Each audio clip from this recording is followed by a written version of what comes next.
have you introduce yourself real quick, Gabs? I'm Gabriela Garcia.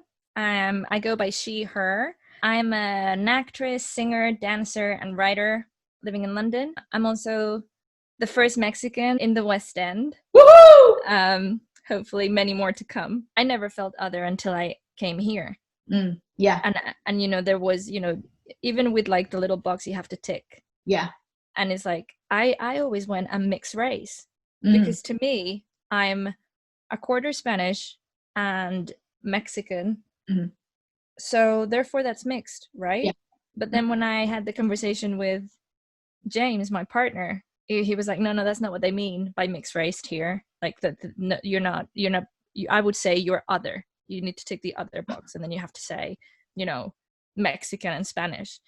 But it is a funny conversation, actually. In fact, only this year, they made the Latinx box for universities. So only in 2020, the Latin American community in the UK got their own box to tick for university applications. You know, I used to be that girl on the tube where if I heard someone speaking Spanish, it'd be like an antenna. I'd be like, hi, and I would just start speaking Spanish to them, and I'd be like, hi, where are you from? I don't know, and I would just start speaking to them.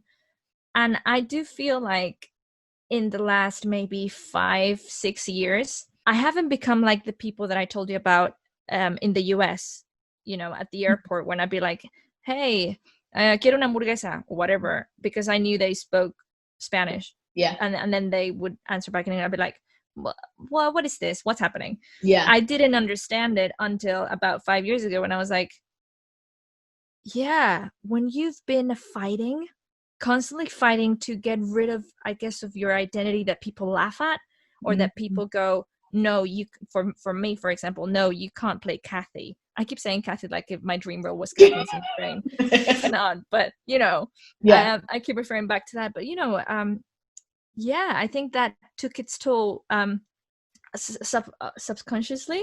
Yeah. And I started to, like deny. I guess I started questioning myself when I stopped speaking in Spanish on the tube. When I heard Spanish, I was like, why am I not? Why are you not going to speak to them? Yeah, what am I doing? And it happened a few times, you know, it happened like 7 times in that year or something, that I kept questioning myself, going, oh my God, am I, well, and that now even though it's not natural for me anymore to go, hey, how are you? Now I'm trying to revert back to always speaking, even if I have nothing to say. Sometimes you just get so tired of dealing with the things that barricaded you from maybe acceptance or success or financial well-being. It's that once you achieve whatever the goal was, you're not going to entertain those attributes of yourself because you knew that it was a hindrance in the first place. But then it's like, I think maybe being able to sit with those sentiments for, like, even you said, like 5 years, I guess you realize that actually, no, those hindrances are what eventually led me to my success or happiness in the first place. So I need to celebrate them and champion them, like, you know, so that other people who find themselves in similar positions, like, you know, if they're still on the up and up and they're battling adversity and discrimination, they can see that, you know, there can be an end goal. One of the agents I really, really wanted came to see my 3rd-year show. And after watching it, he said, how would you feel about changing your name to Gabriela Smith? Gabriela Smith. So my name is Gabriela Garcia. He wanted me to change it to Gabriela Smith. And I was like, I never thought about that, actually. I don't think it suits me. And he was like, well, I just feel like I'm going to have a very hard time getting you in the room. So think about it. He said it in a nastier way than that, if I'm honest, because I remember going back to the student bar and my partner was there, James, and I remember crying to him going, oh my God, I think I'm going to have to change my name. Thank God I didn't. And his view was it was a very close view. I mean, I hope now there's less people that judge you from your name to come in the room. I mean, there are. Of course, there are people that judge you and go, oh no, Latina, no, she won't be able to do an English accent or whatever accent, you know? but I feel like I want to work with the people that do want to take that risk. I guess the first time I saw myself represented was watching the West Side Story movie, and I was like, ah, that's cool. But like you, I never really saw. I never really thought I could never play Anna in The King and I, or Kathy in Singing in the Rain. I mean, I was Kathy in Singing in the Rain in my living room. Yeah. You know, I never saw her as white, and the fact that I wasn't, like, do you know what I mean? Yes. In that respect, I was like, nah, you know, it's fine. Only until I started doing like musical theater intensives before I came over, that's when I realized people would like pigeonhole me into doing the West Side Story America. I would always be in the America number. Yeah. And I'd be like, oh, why am I not in the Singing in the Rain number? Oh, that's weird. And then I saw In the Heights on Broadway, and then I was like, I get it.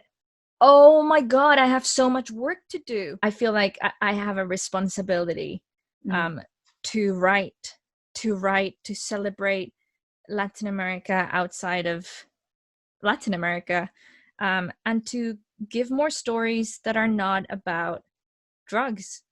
I guess it's fantastic that we're talking about these problems and the tragedy that is happening all over Latin America, and the fact that, you know, my country is suffering so much from a war on drugs.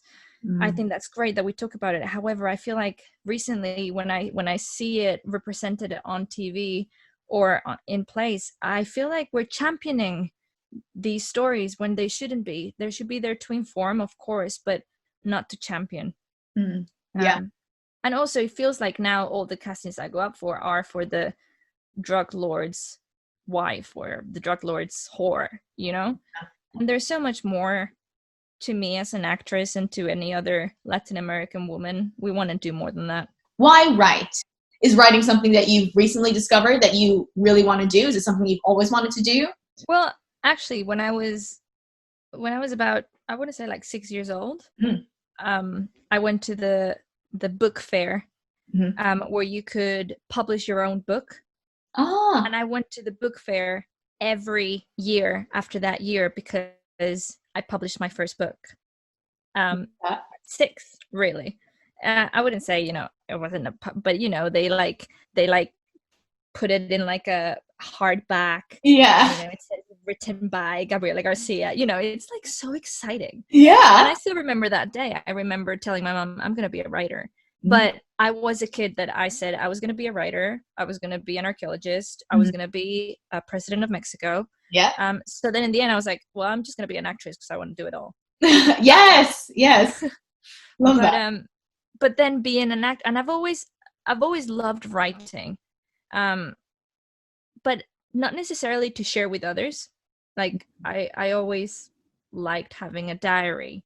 And I always enjoyed reading that diary 5 years later and going, oh my God, who is that person? Or, you know, I always find it fascinating. Yeah. But recently, after doing Heights, this guy approached me and he was like, I'm writing a musical about Che Guevara. I want you to write it with me. Are you interested? And I was like, I'm not a writer. And he was like, you are. And I was like, okay. So I think that's the first step. I feel like anyone can write. Anyone that wants to tell a story can. I think because we are so quickly to label ourselves and go, I'm a director, I'm a producer, you kind of just like pigeonhole into you just do this. But actually I found it liberating when I was like in the room with this guy, and you know, we kept making suggestions and bouncing off each other, and I was like, oh my God, yeah, and you just get really excited, and all of a sudden you're literally dreaming and waking up at 4 a.m. going, oh my God, I need to write this down before I forget. Oh my God. And it's a really, really exciting process. So I feel like for me, the first step was that someone believed in me and went, yes, you are a writer, and made me reminded myself that I was like, actually, I did want to be a writer when I was younger. So why did I decide to then not follow that up? And then recently, you know, whenever I'm like speaking with my friends, I'm like, oh, it's a shame that there's not a play about this, or I want a musical that's like Top Girls by Carol Churchill, the musical. Yeah. You know, And then all of a sudden I was like, make one. I'm gonna make it. I'm working on a play, maybe with music, called Imperfect. We're submitting this play to a Latin American commissions organization. It's called Casa Festival, and they offered to commission plays. And I felt really proud submitting it. I was like, oh my God, I'm finally doing what I said I would do, which is give a voice to Latin Americans outside of Mexico. Any closing thoughts on, I guess, normalizing stories that promote diversity and also being like diverse within diversity, like what you were saying? It's like, just because the popular narrative is like drug lords at the moment in current culture, it's like why it's important to do the other facets of that thing. And how do you think we should go about it, you know? Yeah, I think the main thing is to not be afraid. To not be afraid of speaking about it, opening up about it, don't be afraid to sound ignorant, don't be afraid to sound stupid. Surround yourself with people that you love and respect, and have those conversations. And I think by even just having the conversations, it will challenge you. It will also make you question things, make you see things from a different perspective. Have the same conversations with different people, because that's what's making me question a lot of things. Also, don't shut yourself off with someone that doesn't share the same views as you. Try to understand those views, even if they sound radical to you. In order to try to change their view, I feel like we need to understand those views better. Don't be afraid to write. Don't be afraid to speak up, because that's the only way we're gonna learn.